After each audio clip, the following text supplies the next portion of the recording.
फैयो उदालगुरि जिल्लानि सिङाव थानाय खाग्राबारि सिंग्रिमारि गामियाव दा थांनाय मोनायाव गोबारै अखा हानायनि जाहोनाव नैबे गामियाव माखासे सुक्लाय दैमानिफ्राय फैनाया माथावरि सेमफायनानै नैबे दैबानानि महर सोमजिहोदों मथा-मथि नैबे दैबानानि गेजेरजों नैबे खाग्राबारि ओनसोलनि 100सो न'खरा दिनै दैजों लोमजानानै माखासे रिलिफ केम्पआव थानांगौ होननानै बुंदों दा नैबे समाव आङो केमेरा पार्सनखौ दिन्थिनो थाखाय खावलायदों जिहेतु दैनि महर बे दैनि महरा दिनै बिलोनि महर लादों जोंनि ओरै सिंग्रिमारि गामिनि माखासे आबाद फोथार बे आबाद फोथारा दिनै सिलिंखार जालांनायनि लामायाव दा नैबे समाव आङो नैबे ओनसोलनि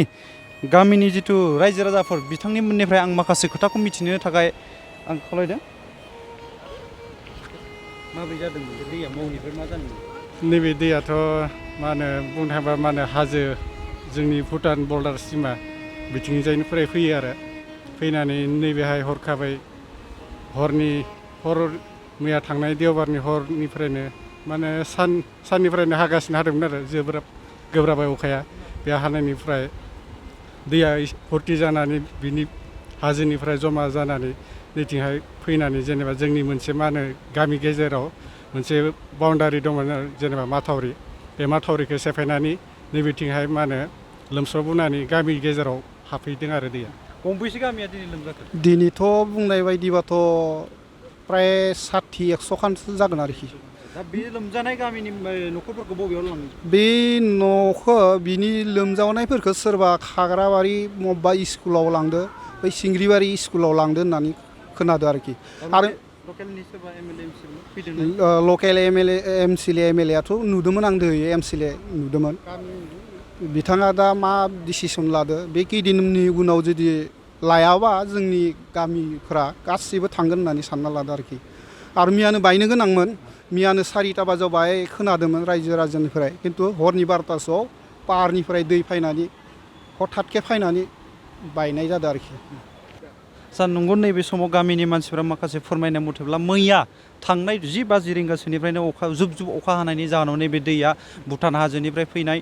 माथावरि सेमफायनानै माखासे गामियाव हाबदों होननानै बिथांमोना जोंनि सिगाङाव खावलायदों दा आं बेखौनो आसा खालामो जिहेतु जोंनि नैबे बिटिआर सरकार आरो आसाम सरकारा नैबे ओनसोलनि रायजो राजाफोरनि थाखाय फैबाय थानाय समाव नैबे दैबानानि जेंनाखौ फोजोबस्रांनो होगोन होननानै आं बिथांमोनखौ खावलायदों नंगौ बेखौ जोङो आवगायनिफ्रायनो सावरायबोबाय थानाय जादोंमोन नाथाय माखासे जोंहा फान्ड बा बिदि प्रजेक्टनि आंखालनि थाखाय बेखौ मावफुंनो हायाखै दिनै थांनाय मोनानि जि अखा आरो बिसेसकय भुटान हाजोनिफ्राय जिहेतु दैमाया बोहैबोयो बे भुटान हाजोनिफ्राय गोबां हयथ' अखा हादों खोमा बेनि थाखाय दैया देरदों आरो दासिम 100 मिटारनिबो बारा माने माथावरिखौ सिफायनानै नैबे उदालगुरि जिल्लानि सिंग्रिबारि बे गामिजों हाबबाय आरो बे गामिजों हाबनानै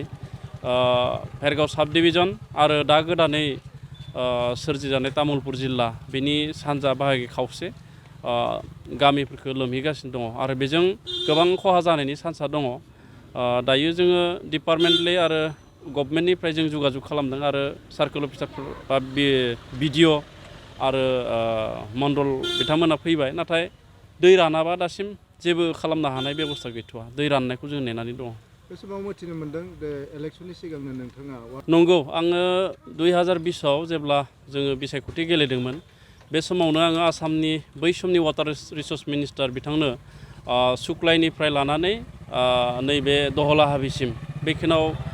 माथावरि होनांगौ बेखौ प्रजेक्टखौ मोजां खालामनांगौ होननानै मेम'रेन्डाम होदोंमोन नाथाय बे मेम'रेन्डामा दिनैसिम जेबो फिथाइ थायाखिसै आरो गेजेराव स्टेटनिफ्रायबो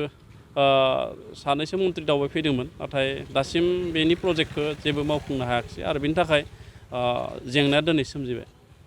बे समावहाय आं खावलायगोन जायफ्रा न' लोमजाबाय आरो गामिफ्रा दासिम लोमगासिनो दङ जिहेतु दैमाखौ जों थेनो हायाखै आरो अखा गारनायनि खुनु जोङो चान्सखौ नुवाखै दा बेखायनो दै जिं बा दै लोमजानाय न'खरफोरखौ आं खावलायगोन जोङो नैबे 2 नं सिंग्रिबारि एलपि स्कुल एबा गुदि फरायसालियाव मोनसे जों रिलिफ केम्प बानायबाय दहलायाव रिलिफ केम्प खाग्राबारिथिंबो जों रिलिफ केम्प बानायगोन बे रिलिफ केम्पआव जाहाथे बयबो थाहैयो आं बेखौ खावलायगोन आरो रिलिफ केम्पआव जेसेबांखिनि नांगौ जानाय रिलिफ मेटेरियेल्स जों बेखौ जगायना होनो थाखाय जोङो राहा लागासिनो दं दासिमथ' एसेसमेन्टआ ओंखाराखै माने आं दहायनो बुंदों तामुलपुर जिल्लानि सानजा बाहागो आरो जोंनि भेरगाव साब डिभिजननि सोनाब बाहागो 100खानिबो बारा गामिया हयथ' लोमगोन आरो गोबां मानसिफ्रा जिहेथु माइ गायखांबायमोन दुब्लि फोथारा गोबाङानो फबजाबाय दायो गोबां खहा जानायनि चान्सआ दङ।